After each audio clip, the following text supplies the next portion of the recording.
एक चीज मैं शुरुआत में ही आप लोगों को प्रत्येक बच्चे को कहना चाहूंगा, आप लोगों ने अभी जो है यहाँ पर एडीक्यूटी पर बेस्ड ट्यूशन पेपर देने शुरू किए होंगे कुछ बच्चों ने और अचानक से आपके मार्क्स घट गए होंगे। मैं एक चीज आप लोगों को बता रहा हूं, एग्जाम से जस्ट पहले आप लोगों को यहाँ पर बिना मतलब की चीजें नहीं करनी चाहिए।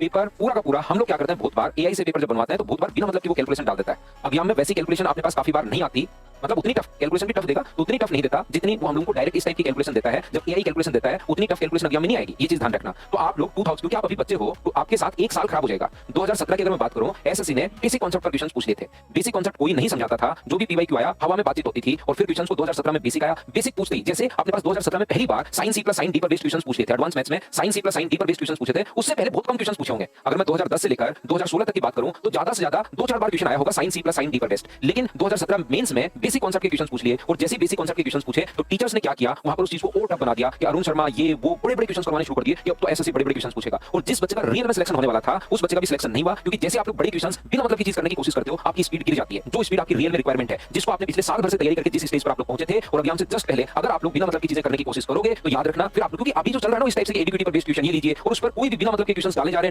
हैं। जैसे स्टैटिस्टिकल इन्वेस्टिगेटर में स्टैटिस्टिक्स आती है तो उसमें उन बच्चों के लिए स्टेट्स आती है जो अपने पास, जैसे जेएसओ में स्टैटिस्टिक्स आती है वो उन बच्चों के लिए आती है जिनका स्टेट सब्जेक्ट रहा हुआ है और फिर उन क्वेश्चंस को आप करना शुरू कर देते हो बिना मतलब के, फिर एनर्जी भी लगती है, टाइम भी लगता है। तो मैं आपको कहूंगा कि जो आप लोग मैथ्स की मैं बात कर रहा हूं, ओनली मैं मैथ्स की बात कर रहा हूं, जो आप लोग पढ़ते हुए हो, जैसे अपने पास यहां पर 97 98 पेपर में करवा रहा हूं, कल हम लोग 99 पेपर कर लेंगे, तो इन पेपर को बार-बार करो, वापस से करो। मैथ्स का पेपर ऐसा ही आना है, डरने की जरूरत नहीं है। आप लोगों को लगा कि फेज 13 वाले जो पेपर हुए थे उसमें से कुछ बच्चों को अलग क्वेश्चन आ गए, तो आप पूछिए उन कुछ बच्चों के इतनी एरर इतनी प्रॉब्लम होने के बाद भी आसानी से 22-23 क्वेश्चन सही है बच्चों के। आप अगर बातचीत करके देखोगे, क्योंकि ऑफलाइन में खूब पढ़ाता हूं, बच्चे आते हैं मिलते हैं, मेरे इतने क्वेश्चन में नॉर्मल 22-23 क्वेश्चन जो ना मैथ्स के वो सही है। रीजनिंग में थोड़ी जरूर बच्चों को प्रॉब्लम आई, लेकिन मैथ्स में कहीं कोई इशू नहीं आया। तो बिना मतलब की चीज अगर करने की शुरुआत करोगे तो आप लोग ध्यान रखना, उससे बच्चों को एक बार ध्यान तो आकर्षित होता है यार ये भी कर लो क्योंकि बच्चा एग्जाम से जस्ट पहले डरा हुआ रहता है, उसको लगता है ये नहीं छूट जाए। लेकिन आप लोगों को फायदा मिलेगा जब आप लोग जो तैयारी करते हुए आ रहे हो उसी को कंटिन्यू कीजिए, क्योंकि मैथ्स है कोई भी बना ले बेसिक कॉन्सेप्ट नहीं बदलता है। ये मैं बार-बार मेरे बच्चों को समझाने की कोशिश कर रहा हूं जितने भी लोग हैं।